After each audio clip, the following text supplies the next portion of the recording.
नमस्कार दोस्तों, आपका स्वागत है स्टोरी डेस्क में। आइए सुनते हैं पार लॉगरक्विस्ट की कहानी नरक ले जाने वाली लिफ्ट। रईस व्यापारी मिस्टर स्मिथ ने होटल की शानदार लिफ्ट का दरवाजा खोला और निहायत प्यार भरे अंदाज के साथ फर और पाउडर में लिपटी महकती सुंदरी को एहतियात से भीतर खींच लिया। गुदगुदी और मुलायम सीट पर दोनों आपस में लिपट गए। लिफ्ट नीचे की ओर चल पड़ी। अपना भाप और शराब से भीगा अध खुला मुंह लड़की ने आगे कर दिया और एक ने दूसरे को चुंबन लिया। खुली छत पर तारों भरी छाह में अभी अभी दोनों ने रात का खाना साथ साथ खाया था और अब मनोविनोद और मनोरंजन करने के लिए बाहर निकल रहे थे। सुनो, ऊपर कैसा अच्छा लगता था, मानो साक्षात स्वर्ग में बैठे हों। होठों ही होठों में फुसफुसाकर स्त्री ने कहा। तुम्हारे साथ बैठकर आसपास का सब कुछ ऐसा रोमानी और कवित्वपूर्ण लगता था, मानो हम लोग धरती के जीव नहीं, आसमान के तारे हों। प्यार किसे कहते हैं, सचमुच इसका अनुभव ऐसे क्षणों में ही होता है। तुम मुझे प्यार करते हो? क्यों करते हो ना? मिस्टर स्मिथ ने उसकी इस बात का जवाब पहले से अधिक प्रगाढ़ चुंबन से दिया। लिफ्ट नीचे जा रही थी। डार्लिंग, तुम आ गई, यह बहुत ही अच्छा किया, मिस्टर स्मिथ बोले, वरना तुम जानती हो मेरा मन कितना खराब हो जाता। सो तो ठीक है, लेकिन जरा इस बात की भी तो कल्पना करो कि वह आदमी कितना ढीठ और जिद्दी है। आने के लिए मैंने जैसे ही तैयारी शुरू की कि आप पूछते हैं कहाँ चल दी, मैंने भी कह दिया जहाँ मन होगा वहां जाऊंगी। किसी की दबैल हूं क्या? मेरी इस बात पर जब तक मैं कपड़े बदलती और नया ऊनी शॉल पहनती रही, वह बैठा बैठा ढिठाई से मुझे घूरता ही रहा।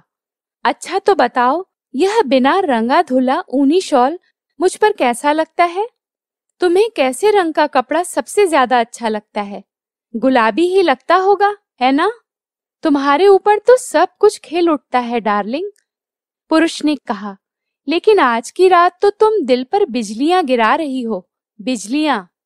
आत्मतुष्ट मुस्कान के साथ उसने अपना फर वाला कोट खोल डाला। लिफ्ट नीचे की ओर चलती रही।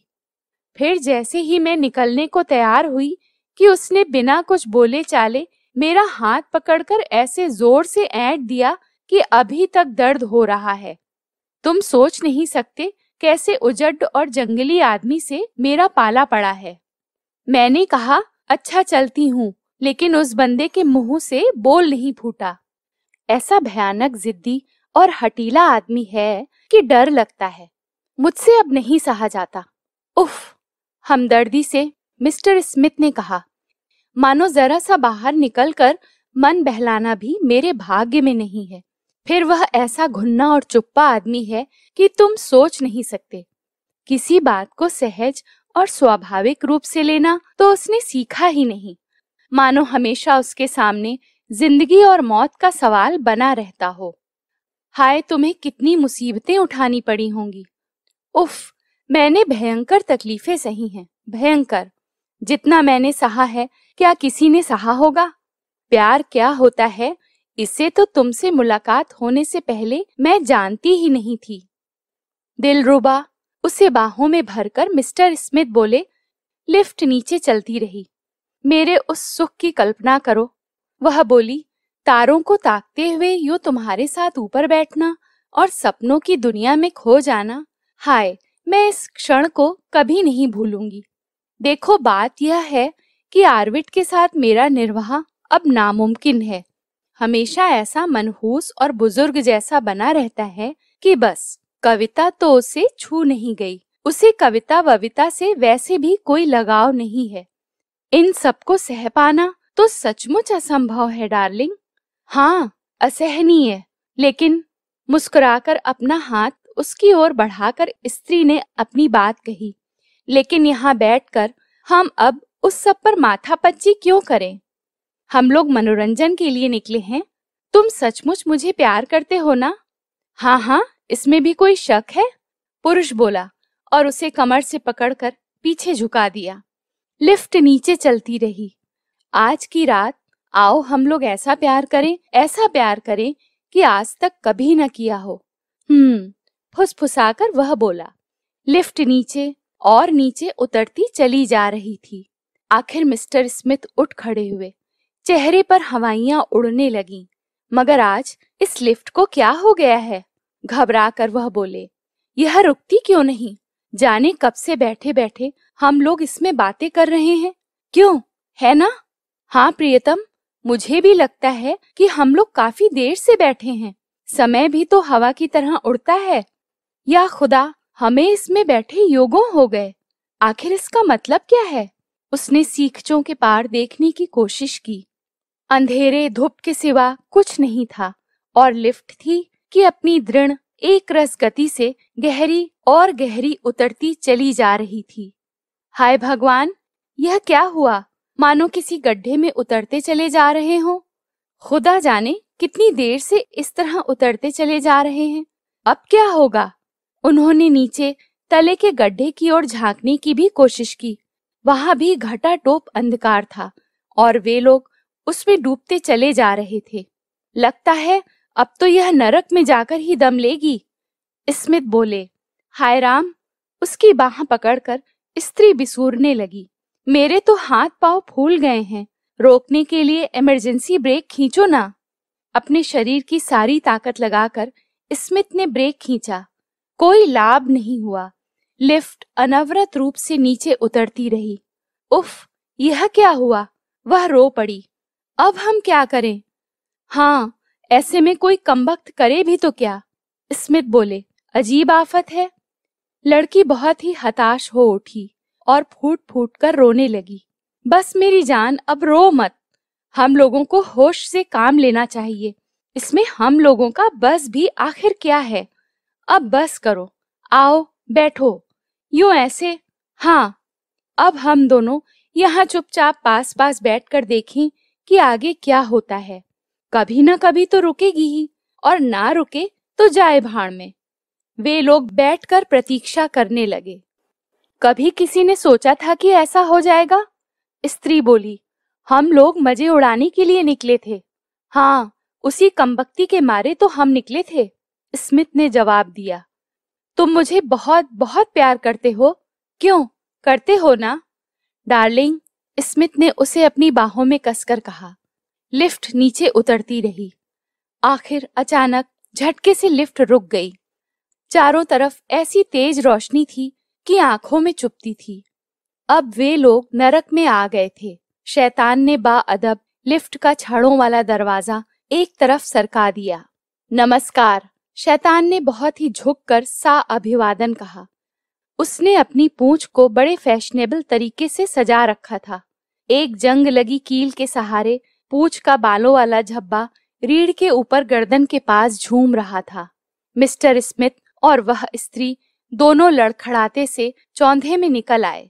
उन अजीब अजीब छायाओं से दहलकर उसके मुंह से निकल पड़ा, या खुदा, यह हम लोग कहाँ आ गए? परिताप के प्रतिबिंब शैतान ने उन्हें स्थिति समझाई।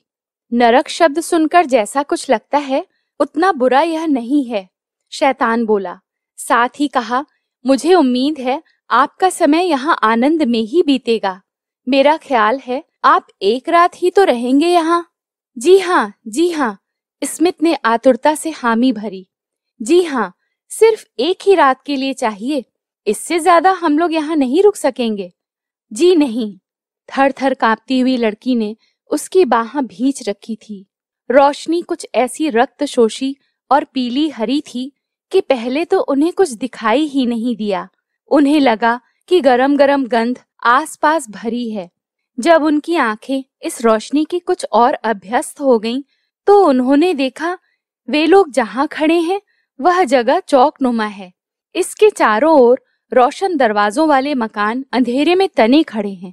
दरवाजों पर पर्दे पड़े हुए थे, लेकिन उन्होंने दरारों से देखा कि भीतर कुछ लोबान जैसा जल रहा था। शैतान ने पूछा, एक दूसरे को बहुत प्यार करने वाले आप ही लोग हैं ना? अपने मद भरे नैनों के कटाक्ष के साथ स्त्री ने जवाब दिया, जी हाँ, हम लोग बुरी तरह एक दूसरे को प्यार करते हैं। तो आप इस तरफ चलिए, वह बोला। मेहरबानी करके मेरे पीछे पीछे चले आइए। वे लोग झेपे झेपे से बगल वाली अंधेरी गली से होकर चल दिए। यह गली इस चौक से बाहर जाती थी। एक पुरानी धुरानी सी लालटेन गंदे चीकट दरवाजे पर लटकी थी। इसी जगह शैतान ने दरवाजा खोला और बड़े अदब के साथ लौट गया। उन्होंने भीतर प्रवेश किया। एक नई, मोटी और खुशामदी किस्म की चुड़ैल ने उनका स्वागत किया और उसके मुंह के चारों ओर मूंछों पर पाउडर के थक्के जमे हुए थे। वह ही करती मुस्कुरा रही थी। उसकी मटर जैसी आंखों में मिलनसारी और परिचय का भाव था। अपने माथे के सींगों के चारों ओर उसने अपनी गुथी हुई चोटियों की लटें लपेट रखी थीं और उन्हें नीले नीले रेशमी फीतों से बांध रखा था। अरे, आप ही मिस्टर स्मिथ और वह लड़की है ना? वह बोली। अब आप 8 नंबर में जाइए। उसने उन्हें एक बड़ी सी चाबी पकड़ा दी। वे अंधेरी और चीकट सीढ़ियों से ऊपर जाने लगे। सीढ़ियां चिकनाई के कारण फिसलनी हो रही थीं। ऊपर 2 रोशनियां जल रही थीं। स्मिथ ने नंबर 8 कमरा खोला, भीतर प्रवेश किया। कमरा काफी बड़ा और दुर्गंध से भरा था। बीचों बीच एक गंदे कपड़े वाली मेज रखी थी। दीवार के सहारे पलंग पड़ा था। उसकी चादर की सलवटें सावधानी से निकाली गई थीं। उन्हें लगा, यह जगह तो बहुत ही अच्छी है। अपने अपने कोट उन्होंने उतारे, तभी दूसरे दरवाजे से एक व्यक्ति ने बड़े विनीत भाव से प्रवेश किया। कपड़े उसने वेटर जैसे पहन रखे थे, लेकिन उसकी डिनर जैकेट बड़ी खूबसूरती से सिली थी। उसकी कमीज का सामने वाला हिस्सा इतना साफ था कि उस धुंधलके में प्रेत की तरह चमक रहा था। उसका चलना बहुत निशब्द और आहिस्ता था। कदमों से कोई आवाज नहीं होती थी और उसकी हर हरकत मशीनी और ऐसी नपी तुली थी मानो उसे दीन दुनिया की कोई खबर ना हो। चेहरे के नक्श सख्त थे और आंखें एकटक अविचल भाव से सामने ही देखती थीं। उसके चेहरे पर मौत की सफेदी छाई थी। उसकी एक कनपटी पर गोली का घाव था। उसने कमरे को करीने से ठीक किया, श्रृंगार मेज को पोंछा, फिर कमरा साफ करने वाली झाड़ू और मूत्रदान लाकर भीतर रख दिया। इन लोगों ने उसकी तरफ कोई खास ध्यान नहीं दिया, लेकिन जैसे ही वह जाने लगा, स्मिथ बोले, मैं समझता हूँ हम लोगों को कुछ शराब की जरूरत पड़ेगी। हमें आधी बोतल मदिरा दे जाना। आदमी शिष्टता से झुका और बाहर गायब हो गया। स्त्री बोली, वह वापस आएगा ना अभी? ऐसी जगहों में इन बातों पर ध्यान नहीं दिया जाता। बस जरा कल्पना करो, वह फुसफुसा कर बोली, केवल हम और तुम, यह एकांत, इस विलक्षण रूमानी जगह पर हमारा तुम्हारा यूं बैठना, सचमुच यह सब इतना मादक और कवित्वपूर्ण है कि मैं कभी भी भूल नहीं पाऊंगी। पुरुष बोला, मेरी जान। बिना कोई शब्द किए उस व्यक्ति ने फिर प्रवेश किया। बड़े आहिस्ते और मशीनी ढंग से उसने गिलास रखे और उनमें शराब डाल दी। लैंप की रोशनी उसके चेहरे पर पड़ रही थी। उसमें ऐसी कोई खास बात नहीं थी। हाँ, उसके चेहरे पर मौत की सफेदी थी और एक कनपटी पर गोली का घाव था। अचानक एक चीख मारकर स्त्री उछल पड़ी। हाय मेरे राम, आर्विड, तुम हो? यह तुम ही हो ना? हाय राम रे, यह तो मर गया। इसने अपने को गोली मार ली। वह व्यक्ति सिर्फ अपने सामने की ओर ताकता हुआ बिना हिले डुले खड़ा रहा। उसके चेहरे पर कोई व्यथा और वेदना नहीं दिखाई देती थी।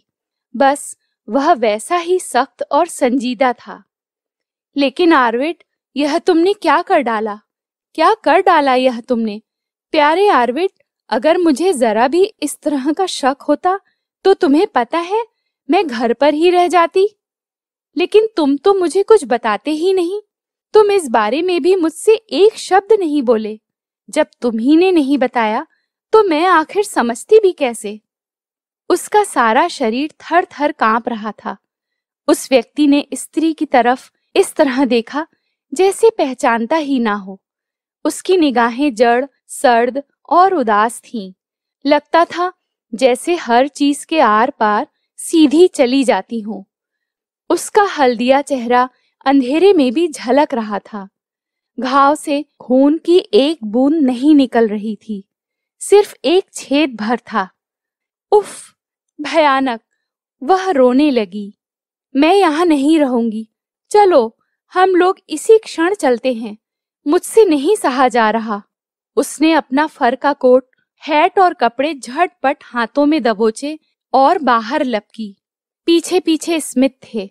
नीचे वही मूंछों वाली चुड़ैल खड़ी खड़ी उसी मिलनसारी और परिचय के भाव से मुस्कुराती हुई अपने सींग ऊपर नीचे हिला रही थी। सड़क पर बाहर आकर उन्होंने कुछ चैन की सांस ली। अब स्त्री ने कपड़े पहने, कमर सीधी की और चेहरा मोहरा दुरुस्त किया। वे लोग चौक में आ गए। प्रमुख शैतान वहीं टहल रहा था। वे लोग दौड़कर फिर उसके पास पहुंचे। आप लोगों ने बड़ी जल्दबाजी की, वह बोला। आशा है सुख से कटी। उफ, भयानक जगह थी, स्त्री ने कहा। नहीं नहीं, ऐसा मत बोलिए। आप ऐसा नहीं मान सकते। अगर पुराने जमाने में आप लोग यहाँ आए होते तब तो बात जरूर जरा अलग थी। अब तो नरक में शिकायत करने लायक कोई बात ही नहीं रह गई। ज्यादा क्या कहूँ, लेकिन जो कुछ हमसे बन पड़ता है इसे आरामदेह और आमोदप्रद बनाने में हम लोग कुछ नहीं उठा रखते। पहले बात एकदम उल्टी थी। जी हाँ, मिस्टर स्मिथ बोले। आपकी यह बात तो ठीक है। जैसा भी कुछ है, इन सब में पहले से ज्यादा इंसानियत है। जी हाँ, शैतान बोला। हमने तो अब सब चीजों को नए सिरे से आधुनिक बना डाला है। जो चीज जैसी होनी चाहिए उसको भरसक ठीक कर दिया है। बिल्कुल सही। आदमी को समय के साथ तो चलना ही पड़ता है। जी हाँ, आजकल तो जो भी थोड़ी बहुत यंत्रणा मिलती है वह सिर्फ आत्मा को ही मिलती है। इसे भी भगवान की कृपा ही समझो, स्त्री बोली। शैतान उन्हें विनीत भाव से लिफ्ट की तरफ ले गया। नमस्कार, उसने बहुत नीचे झुककर कहा। फिर पधारिएगा। और उनके पीछे पीछे उसने छड़ों वाला दरवाजा खींच दिया। लिफ्ट ऊपर की ओर चल पड़ी। खुदा का शुक्र, पीछा छूटा उन सब से, कहकर सीट पर आपस में लिपटकर दोनों ने सुख और संतोष की सांस छोड़ी। अगर तुम ना होते तो इस जगह से जिंदा बचकर नहीं निकल पाती, स्त्री ने बुदबुदाकर कहा। पुरुष ने उसे खींचकर अपने से सटा लिया। ख्याल तो करो, उस कमबख्त ने यह कर क्या डाला। लेकिन उसके दिमाग में हमेशा से ही ऐसी खुराफातें भरी थीं। कभी किसी बात को उसके सही रूप में सहज और स्वाभाविक ढंग से लेना उसने सीखा ही नहीं। हर वक्त जैसे उसके सामने जिंदगी और मौत का सवाल बना रहता हो। सब बकवास है, स्मिथ बोले। कम से कम वह मुझे बता ही देता, तब तो मैं रुक भी जाती। आज के बजाय हम लोग किसी और रात को चले चलते। हाँ हाँ, और क्या, स्मिथ ने कहा। और क्या, हम लोग कभी और चले चलते। खैर, छोड़ो भी। अब बैठे बैठे उस पर सिर भी क्या खपाना। पुरुष के गले में बाह डालकर उसने फुसफुसा कर कहा। अब तो जो होना था सब हो ही गया। हाँ डार्लिंग, अब तो सब हो ही चुका। पुरुष ने उसे अपनी बाहों में जकड़ लिया। लिफ्ट ऊपर चढ़ती रही। दोस्तों, अभी आप सुन रहे थे पार लॉगरक्विस्ट की कहानी नरक ले जाने वाली लिफ्ट। दोस्तों, आपसे एक रिक्वेस्ट है कि अगर अभी तक आपने चैनल को सब्सक्राइब नहीं किया है तो कृपया करके चैनल को सब्सक्राइब कर लीजिए और हाँ, बेल आइकन को प्रेस करना मत भूलिएगा। इसी प्रकार की अन्य कहानियां सुनने के लिए आप स्टोरी डेस्क की प्लेलिस्ट में जाकर सुन सकते हैं। स्टोरी डेस्क में यूं ही अपना प्यारा सा साथ बनाए रखिएगा। धन्यवाद। आपका दिन शुभ हो।